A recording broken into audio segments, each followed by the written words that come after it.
আমি মনে করি দুনিয়াতে সবচাইতে সহজ রাইস রেসিপি এটা। কেননা হাতে যদি 10 থেকে 15 মিনিট সময় থাকে তাহলে আপনি ঝটপট রান্নাঘরে গিয়ে বানিয়ে দিতে পারবেন এইরকম চটজলদি গার্লিক রাইস রেসিপি। আর এটা খেতে এতটাই সুস্বাদু যে আপনার কিন্তু এক প্লেট খেয়ে মন ভরবে না। নমস্কার, কেমন আছেন সবাই? নিশ্চয়ই খুব ভালো আছেন। বাসন্তী রান্নাঘরে সবাইকে স্বাগত।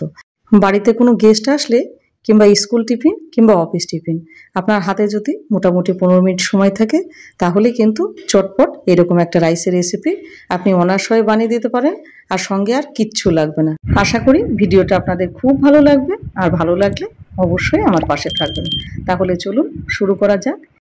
এখানে আমি 250 গ্রাম ভালো মানের দেরাদুন চালটা নিয়েছি। আপনারা চাইলে বাসমতি চালও ব্যবহার করতে পারেন। আর এটা কিন্তু আতপ চাল না, এটা সেদ্ধ চাল। আর কি কি লাগছে একবার দেখিয়ে দিই। এখানে নিয়েছি হাফ চামচ গোলমরিচ, গোটা গোলমরিচ, আর নিয়েছি লেবু। এই লেবুটা হলো আচারের লেবু, আজ এটা দিয়ে আপনাদের গার্লিক রাইসটা করে দেখাবো। দুর্ধর্ষ লাগে খেতে। আর গোটা একটা বড় সাইজের রসুন নিয়েছি, আর নিয়েছি 2খানা কাঁচা লঙ্কা। ঝাল যেরকম খাবেন সেই বুঝে ঝালটা দেবেন। আর এখানে কিছু ফ্রেশ ধনেপাতা নিয়েছি। এবার একটা পাত্র নিয়ে তাতে চালটা ঢেলে দেবো। চালটা ঢেলে দেওয়ার পরে এটা ভালো করে 2 থেকে 3 বার পরিষ্কার করে ধুয়ে নেব। আর এখানে আমি 250 গ্রাম চাল ব্যবহার করেছি। আপনারা চাইলে এর বেশি কিংবা কম আপনারা ব্যবহার করতে পারেন। এবার চালটাকে পরিষ্কার করে ধুয়ে নিলাম। এবার এটা মোটামুটি 10 মিনিটের জন্য রেস্টে রেখে দেবো। এবার এক এক করে সবগুলো কেটে নেব। প্রথমে লঙ্কাটা কাটবো। আর আজকে আমি গার্লিক রাইসটা কিন্তু ফ্রেশ ভাত দিয়ে করে দেখাবো। কিন্তু আপনাদের ঘরে যদি আগের রাতে ভাত যদি বেঁচে যায় তা দিয়েও কিন্তু এইভাবে গার্লিক রাইস করতে পারেন, তবে ফ্রেশটা দিয়ে বেশি টেস্ট হয়। এবার লেবুটা পুরোটা দেব না, অর্ধেকটা দেব, কেননা পুরোটা দিলে বেশি টক হয়ে যাবে। গার্লিক রাইস তো অনেক খেয়েছেন, একবার এইভাবে গার্লিক রাইস খেয়ে দেখবেন। আপনার ঘরে যদি লেবু থাকে রিকোয়েস্ট করব অবশ্যই এইভাবে একবার বানানো। একবার বানালে এর আর পিছু ছাড়বেন না। এবার এক এক করে সবগুলো আমাদের কাটা হয়ে গেল। আর গোলমরিচটা এখানে থেতো করে নিয়েছি। আর এদিকে ভাতটাও কিন্তু হয়ে গেছে। এবার একটা স্ট্রেনারের সাহায্যে ভাতের মাঠটা ঝরিয়ে নেব। এবার চলে যাই রান্নাতে। প্রথমে একটা কড়াইতে দিয়ে দেবো 2 চামচ মতো সাদা তেল। এবারে তেলটা এটা গরম হতে দেবো। এবার গরম হয়ে গেলে দিয়ে দেবো মোটামুটি 1 চামচ মতো বাটার। এবার বাটারটা দেওয়ার পরে এটা মেল্ট হতে দেবো।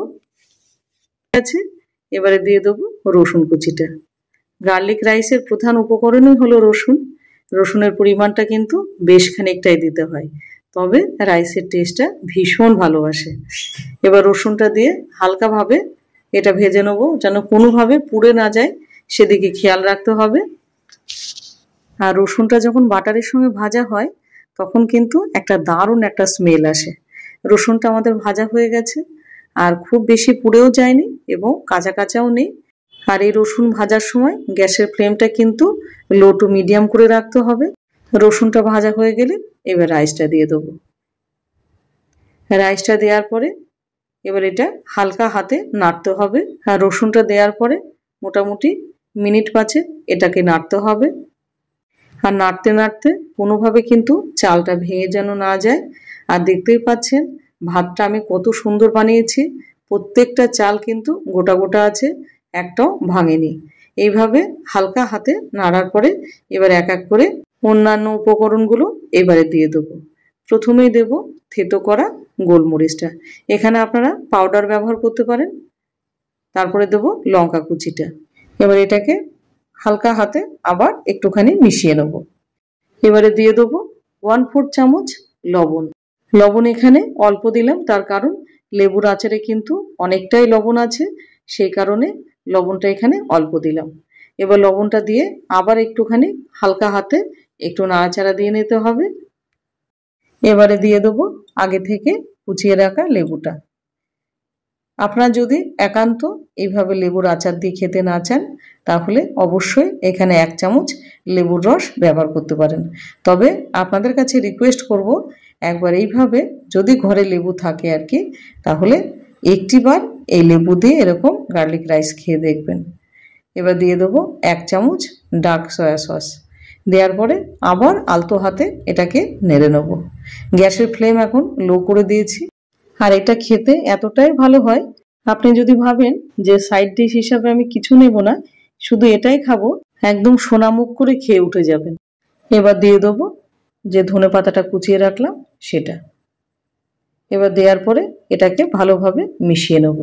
আর দেখতেই পাচ্ছেন একটা ভাতও কিন্তু আমার ভেঙে যায়নি এবং চালটা কিন্তু পারফেক্টভাবে সেদ্ধ হয়েছে। এবার ভালোভাবে সবগুলো একত্রে মিশিয়ে নেব। আর আপনারা এর সাইড ডিশ হিসাবে কি দিয়ে খেতে পছন্দ করবেন সেটা অবশ্যই লিখে জানাবেন। এবার গ্যাসের ফ্লেমটা অফ করে দেবো। তাহলে রেডি হয়ে গেল দুর্দান্ত স্বাদের গার্লিক রাইস। হাতে কম সময় থাকলে আর চটজলদি যদি কিছু বানাতে হয় তাহলে ঝটপট বানিয়ে ফেলুন এই দুর্দান্ত স্বাদের গার্লিক রাইস। আশা করি ভিডিওটা আপনাদের খুব ভালো লেগেছে। আর যদি ভালো লেগে থাকে অবশ্যই চ্যানেলটাকে সাবস্ক্রাইব করে একটা লাইক, কমেন্ট, শেয়ার এবং হাইপ করতে ভুলবেন না। তাহলে এরকম নতুন নতুন ভিডিও পেতে অবশ্যই ভিজিট করুন বাসন্তী রান্নাঘর। ভালো থাকবেন, সুস্থ থাকবেন।